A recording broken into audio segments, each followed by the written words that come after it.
Saudara, masa kampanye Pilpres 2024 belum secara resmi dimulai. Namun, suasana politik tampaknya mulai menghangat. Adu opini disertai berbagai isu panas terus bergulir seiring pergerakan para calon presiden dan calon wakil presiden yang semakin intens mendekati para calon pemilihnya. Salah satu isu yang sedang santer beredar yakni sosok Iriana Jokowi yang disebut-sebut ada di balik majunya Gibran Rakabuming Raka maju sebagai calon wakil presiden 2024. Bahkan Iriana dikabarkan telah lama mempersiapkan Gibran untuk maju dalam Pilpres 2024 jauh sebelum masa-masa pencalonan. Namun saat ditanyai wartawan tentang hal itu, Cawapres nomor urut 2 Gibran Rakabuming Raka membantahnya.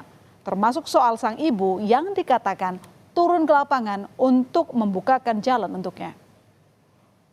Riana tren di Twitter katanya Mas Wali jadi cawapres dari keinginan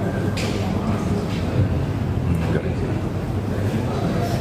Ada dorongan-dorongan keinginan Mas Wali. Ya, yang tentang ibu itu saya kira saja nggak perlu dibesar-besarkan. Wes ya. Termasuk isu yang katanya Mbak Selvi nggak setuju Mas Gibran jadi cawapres. Ya itu gosip itu dengar dari mana? Ini media sosial dari medsos. Masa referensinya medsos, akun foto. Ya jangan dipercaya, jangan. Sebagai seorang ibu, jika memang Iriana Joko Widodo berperan di balik pencalonan Gibran Rakabuming Raka sebagai cawapres, menurut Sekretaris Tim Kampanye Nasional Prabowo Gibran, Nusron Wahid, hal itu adalah wajar. Nusron menilai dukungan ibu pastilah dibutuhkan dalam perjalanan seorang anak, tak terkecuali Gibran. Dan nama cawapres nomor urut 2 Gibran Rakabuming Raka juga lagi-lagi menjadi sorotan setelah dirinya menghadiri silaturahmi nasional Desa Bersatu 2023 di Indonesia Arena minggu lalu. Acara itu dihadiri 8 organisasi desa yang terdiri dari APDESI, DPN PPDI, APEDDAS, DP Aksi, Kompak Desi, PAPDSI, DPP PDI, dan Persatuan Masyarakat Desa Nusantara. Keberadaan para perangkat desa yang disinyalir memberikan dukungan pada pasangan capres-cawapres nomor urut 2 itu menuai kritik keras. Lantas perangkat desa semestinya netral. Dugaan mobilisasi aparat desa pun mencuat. Menyikapi dukungan pada salah satu pasangan capres-cawapres oleh sejumlah organisasi aparat desa, Direktur Hukum Tim Pemenangan Nasional Ganjar Mahfud Roni Talapesi menyebut akan melapor ke Badan Pengawas Pemilu. Netralitas para perangkat desa pun dipertanyakan.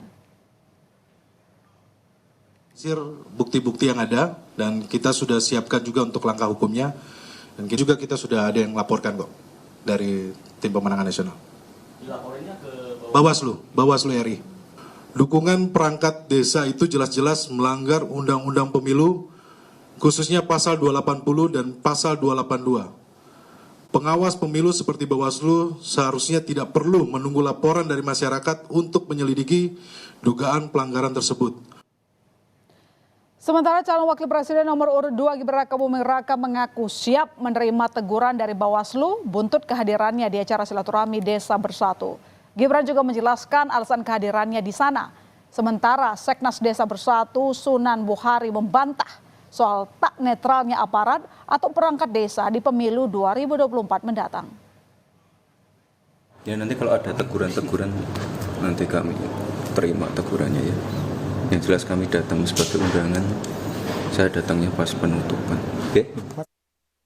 Tentu kami punya data-data dan bukti otentik bahwa netralitas kami di dalam acara tersebut itu tetap kami jaga. Tidak ada di situ yang namanya deklarasi dukungan kepada salah satu calon. Oke, sekarang kita beralih ke calon presiden nomor urut 3 Ganjar Pranowo yang mengkritik keras soal penegakan hukum di era kepemimpinan Presiden Joko Widodo. Dalam sebuah acara yang digelar di Makassar, Sulawesi Selatan, Ganjar melihat rekayasa dan intervensi hukum menjadi faktor menurunnya penilaian penegakan hukum di era Jokowi. Dari skala 1 sampai 10, Ganjar hanya memberikan skor 5. Kritik juga disampaikan calon presiden nomor urut 1 Anies Baswedan yang sempat menyebut agar hukum jangan dipakai untuk kepentingan politik. Penilaian Capres nomor urut 3 Ganjar Pranowo yang rendah terhadap penegakan hukum di Indonesia ditanggapi Sekretaris Tim Kampanye Nasional Prabowo Gibran Nusron Wahid. Nusron bertutur, semestinya hal itu disampaikan pada Menko Polhukam Mahfud MD, di mana penegakan hukum masuk dalam ranah pengawasannya. Mahfud sendiri merupakan Capres pendamping Ganjar Pranowo di Pilpres 2024 nanti. Kalau soal penilaian karena banyaknya suara dari masyarakat yang masuk kepada kami dan semua berbicara soal kepastian hukum, soal penegakan hukum, soal bagaimana hukum harus betul-betul lurus begitu. Nah, tentu dengan kejadian terakhir ya angka itu menjadi tidak seperti sebelumnya. Alias ya turunlah skornya. Gitu. Silakan, Pak. Mas Ganjar menyampaikan itu sama Pak Mahfud MD. Ya. Kenapa Pak? Kenapa tuh? Kenapa? Ya Menko Polhukamnya yang paling bertanggung jawab tentang penegakan hukum kan Pak Mahfud MD. Jadi sebaiknya Mas Ganjar tolong menanyakan itu kepada Pak Mahfud MD. Dan inilah jawaban Menko Polhukam Mahfud MD soal anjloknya nilai penegakan hukum di era Presiden Jokowi atas sudut pandang Capres nomor urut 3 Ganjar Pranowo. Mahfud menegaskan bahwa indeks skor penegakan hukum di Indonesia pada era Jokowi yang sebenarnya dapat dilihat dalam hasil survei Litbang Kompas dengan hasil nilai yang cukup tinggi. Namun Mahfud juga menjelaskan rendahnya nilai yang diberikan Ganjar usai adanya putusan tentang Mahkamah Konstitusi yang dinilai ceroboh. 5 itu sesudah putusan Mahkamah Konstitusi, putusan tanggal 16 Oktober dan putusan MK tanggal 7 November yang menyatakan MK itu ceroboh, MK itu salah, kan gitu kan. Itu skornya di blok 5 kata Pak Ganjar. Tapi kalau skor yang sebenarnya selama saja Menko Polhukam, Anda lihat hasil survei Kompas berapa nilai bidang Polhukam itu 79, jauh lebih tinggi skornya dibandingkan dengan kepercayaan terhadap pemerintah yang hanya 73. Di bidang penegakan hukum 61,9, dan 5. Itu yang jeblok itu ini soal MK ini aja, soal MK yang lain enggak.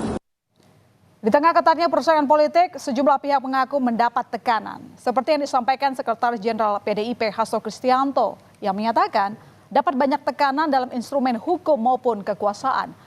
Sementara menanggapi hal itu, Wakil Ketua Umum Partai Nasdem Ahmad Ali berkata agar PDIP semestinya jangan cengeng karena sudah sangat berpengalaman dan terbiasa menghadapi segala sesuatu.